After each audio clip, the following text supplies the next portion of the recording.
Hey, welcome to the weekly training. Joanna Wright here. I got some fun tips for you today on networking with realtors. Super fun way to do it. Nothing has to be difficult, right? So some of the fun things that I came up with in helping you to network and helping you to understand building relationships. That's one of the number one things that I go over in my trainings is building team, right? Building team.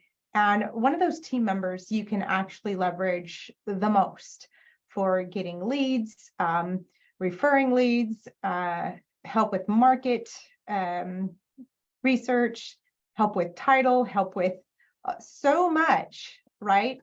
And that person is your local realtor, right? So realtors have also been a help for me when I do out-of-state properties, right? So I'm a licensed realtor in California. I live in Pennsylvania and I invest in multiple states, just so you know. And when I'm investing in other states, I look towards realtors, property managers, contractors, team members to be able to handle those properties because I'm in another state. And that's kind of how I want you guys to think when even if you're playing in your own backyard, like I recommend, so that you can kind of get a better idea, feel it, touch it, see it, go drive by it, whatever. But maybe imagine that you're doing property out of state for your very first one, and like, what would you need? Like your realtor is your best resource. It's your number one resource. So building relationships with real estate agents is key. Even if you are a real estate agent, like I said, I'm licensed and I've worked with so many realtors in my investor capacity, right? So just because you're a realtor doesn't mean that you wear all the hats, right? So I leverage team all the time. It's really the best way to get more things done.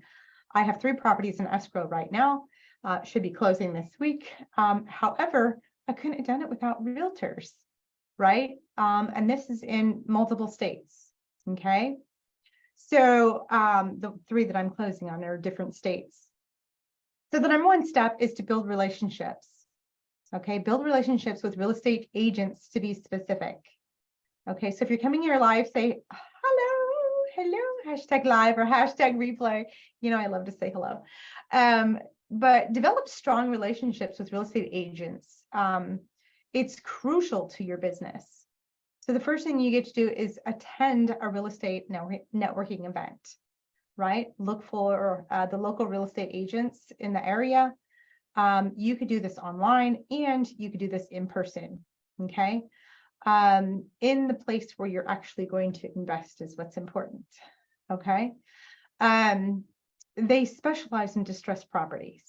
You could ask them point blank, right? Call them up on the phone. Hey, what is your, what type of properties do you typically work with? Do you work with investors, right? So vet them out a little bit, right? And then offer them some sort of like partnership, okay? You can, so if you're investing in a particular area, let's just say you're wholesaling, okay? Because that seems to be a lot of you out there. This works for buy and hold and flip as well. But for an example, we're just going to say wholesaling. If you're wholesaling and you get a hold of some leads and the person says, no, I don't want you to wholesale it. You can go, oh, okay, I'm going to send you over to Amy who can list your property. She can give you realtor benefits, right? And list your property. Okay. So reciprocity is what's important there. And the realtor is going like, wow, you sent me a deal because it didn't meet your wholesale needs.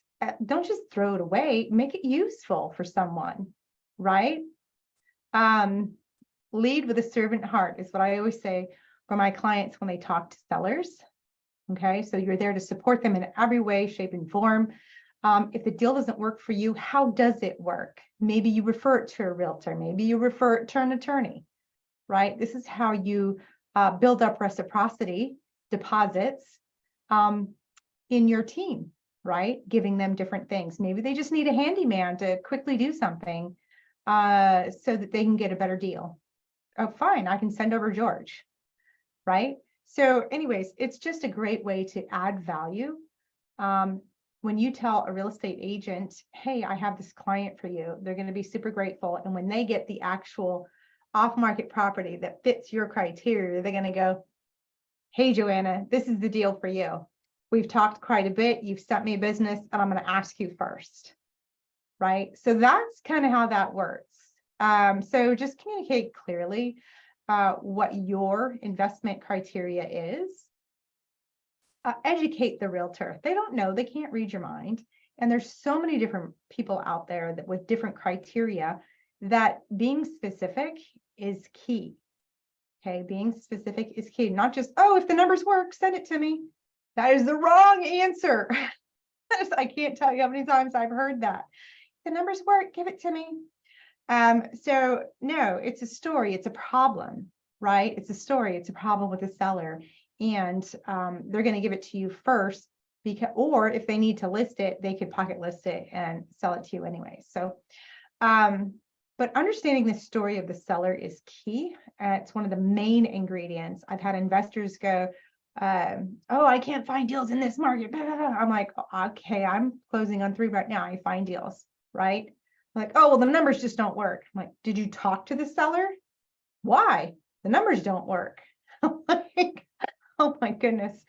So if you're not speaking to the seller, you'll never make the numbers work, right? So the story is super important in creating the numbers to work. Communicating yourself to the realtor in educating them in that you need the story to understand to make a great deal, right? So it's not just if the numbers work, it needs to be in a certain area, certain criteria, and what is the story of the seller? So I know how to close it, right? So, and then here's what I see a lot of too is people will go, oh, hey, Amy, realtor, and talk to them like, yeah, we're going to do all this. And then you don't talk to them anymore. You need regular communication, so that you're at top of mind, right? So that you're at top of mind. So regular check-ins, maybe send an email, a text, hey, anything going on? If you're local, grab some coffee. Inquire about the market. If you have nothing else to say, because all you're looking about is property, hey, what's going on in the market? What do you think the feds are going to do? Right? Because like that's a topic every single day because it changes all the time. So just a way to create conversation and be able to build rapport. Okay. Sharing different insights, what you see, what they see, is a great way to just have a conversation with real estate agents. Again, if you're local, grab a cup of coffee, buy their coffee for crying out loud, right? Buy them a cup of coffee. They're in the hustle and they are spending time. So if it's just a phone call and you're out of state, make it targeted. Hey, just checking in, Amy, and seeing how things are going. Anything coming down the pike? How's the market going? That's it. So, and she could even leave a message back if she doesn't answer. Just, oh, there's Joanna again. Oh, there's Joanna again. So you're always top of mind, right? Even when you're just leaving voicemails and you haven't connected yet. So getting that initial call in is key, but then keep it up. Okay. Realtors are great at providing you insights, right? What's recently changed, what's recently happened, all kinds of things, right?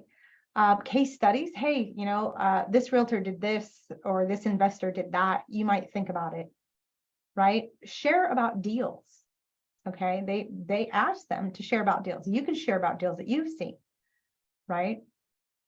And again, attending local meetings if you're local, they're local, and or get online because there's Zoom virtual meetings as well.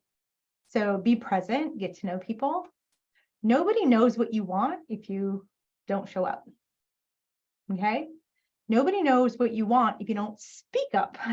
and educate agents, right, about the benefits of working with you because Joanna taught you creative real estate investing and you can close more deals. Right? So they're going to be more apt to work with you if they understand they can close more deals because they're chasing a commission check. I know, I'm a licensed realtor and I have plenty of realtors inside of my mastermind because they're tired of chasing commission checks. They want their time back. They want their weekends back. And they want to be the investor. They don't want to pass it off, but they just didn't know how to close it. So that's fine. That's fine, right? And I'm teaching them to network with other realtors. So why wouldn't you, even if you're not licensed, right? Why wouldn't you network with other realtors? If I'm teaching realtors to network with other realtors, okay? So you can incentivize them with referrals.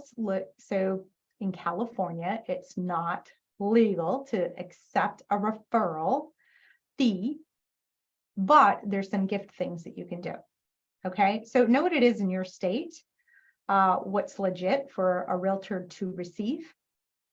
They don't want to be, like the states don't want them to be coerced into giving deals. So not too extravagant of a referral prize, fee, or gift, right? So just keep that in mind. Again, a cup of coffee goes a long way. Send them a Starbucks card, Amazon card, $10, go buy yourself a cup of coffee, right? Just because you're grateful for their time, right? So again, all kinds of different ways that you can do this. You can actually, you don't even have to be a real estate expert person. You could actually host educational events and invite realtors in, right? Investors in, or make it exclusively for real estate agents where they share valuable insights and resources and strategies. And then it just positions you with why the agents want to all serve you and give you and work with you, right?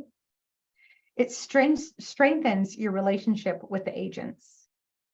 Okay, so just remember, building relationships with real estate agents takes time and effort. There's no hit the button and now you have all these resources.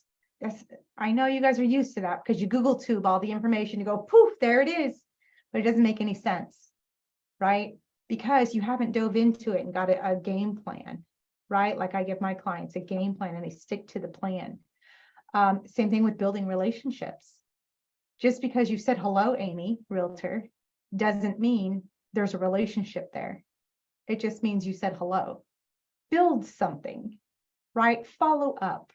Follow these simple 3 steps of just networking, connecting and networking and incentivizing, right? Build relationship so that they want to talk to you, okay? And they'll follow up with you. This increases your chance to receiving more motivated sellers from real estate agents and establishing a mutual beneficial partnership. So let me know in the comments if you got a little value. Hopefully you did. If not, ask questions. Let me know what value you do want so that I can best serve you. We have a whole bunch of stuff coming down the pike here, so I cannot wait to connect with you guys even further. We're making a whole bunch of stuff behind the scenes here. So stay tuned. If you have questions, ask them in the comments, post, say hello, or send me a DM. Either way, I want you to be taken care of. So I hope you're having a wonderful day and I'll see you in the next training. Bye.